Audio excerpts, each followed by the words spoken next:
অফিসের কলিগ, ছোট ভাই, বড় ভাইদের দীর্ঘদিনের ইচ্ছা অফিসে হাঁস পার্টি হবে, তা আজকে পূরণ হলো। হ্যালো বন্ধুরা, আসসালামু আলাইকুম। আশা করি সবাই ভালো আছেন। আমি আলহামদুলিল্লাহ ভালো আছি। দীর্ঘদিন পর একটা লং ভিডিও নিয়ে আপনাদের সামনে হাজির হলাম। অফিসের এক ছোট ভাই শোয়েব দীর্ঘদিন ধরে দুটো হাঁস গ্রাম থেকে নিয়ে আসছে আমাদেরকে খাওয়াবে বলে। তো আমি কয়েকবার বলছিলাম যে হাঁস দুটো এনো, বাসা থেকে তোমার ভাবি রান্না করে দিয়ে দিবে, আমি এখানে এসে রুটি দিয়ে আমরা খেতে পারবো না। তারা বলতেছিল যে না, অফিসে রান্না করা হবে। তাই তাদের কথা অনুযায়ী আজকে বাসা থেকে ইন্ডাকশন চুলা মানে ইলেকট্রিক চুলা আর একটা পাতিল নিয়ে আসলাম। পাতিলটা যদি একটু ছোট হয়েছে, দুইটা হাঁস মাংস প্রায় 2.5 কেজির মতো হয়েছে। যেহেতু এটা ইলেকট্রিক চুলা, তাই সব ধরনের পাত্র বা পাতিল এটার মধ্যে দেওয়া যাবে না। এই জন্য আমরা ছোটোটাতেই রান্না করার ট্রাই করতেছি। হাঁসের মাংসগুলোকে প্রথমে সকল ধরনের মশলা তেল টেল দিয়ে মিক্স করে নিচ্ছি। যেহেতু আমাদের একটাই পাত্র, এই জন্য সব মশলা দিয়ে একবারে কষিয়ে আমরা বসাই দিব চুলাতে।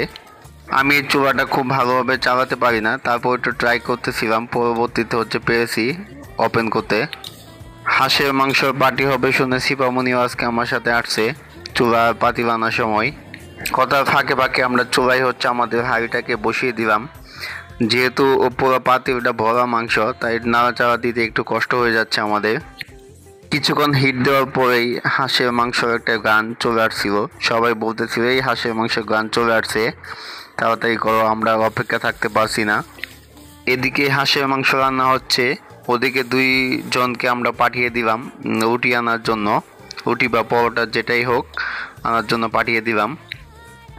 রান্নার ফাঁকে প্রচণ্ড ধোঁয়া বের হচ্ছে এক পাশ দিয়ে।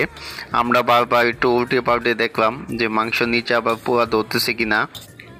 1 ঘন্টার মতো চুলায় জাল দেওয়ার পর মাংসটা কিছুটা সিদ্ধ হয়ে আসছে। আমরা খুব বেশি পাওয়ার দিয়ে রান্না করছি না, যাতে যদি পোড়া ধরে, এজন্য। হাঁসের মাংসের ভিতরে কিছু আস্ত রসুন দিয়ে দেওয়া হয়েছে, যা রসুনটা দেখা যাচ্ছে।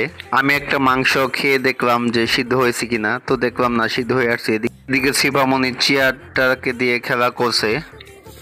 আমাদের হাঁসের মাংস রান্না প্রায় অলমোস্ট শেষের দিকে, তাই ফাইনালি একটু টাচ করে নিচ্ছি।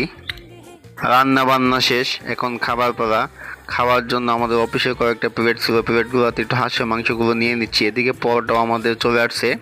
আমরা অফিসে 8 থেকে 10 জন মানুষ আছি। 50টা পরোটা অর্ডার দেওয়া হয়েছে, 50টা পরোটা চলে আসছে। 4টা প্লেটে করে হাঁসের মাংস আমরা সবগুলো বেড়ে নিলাম। অফিসের বড় ভাই, ছোট ভাই সবাই মিলে একসাথে হাঁসের মাংস রুটি খাওয়া হচ্ছে। এদিকে শিবামণি আর আমি একটা প্লেটে করে হাঁসের মাংস রুটি খাচ্ছিলাম, কিন্তু শিবামণি রুটি খাচ্ছে না, 2-1টা মাংস খাওয়া শেষ করলো। আমাদের খাওয়া দাওয়া শেষ। 2টা ভাই কাজে ছিল, এরা একটু পরে আসছে, তারাও এসে আমাদের সাথে অংশগ্রহণ করেছে।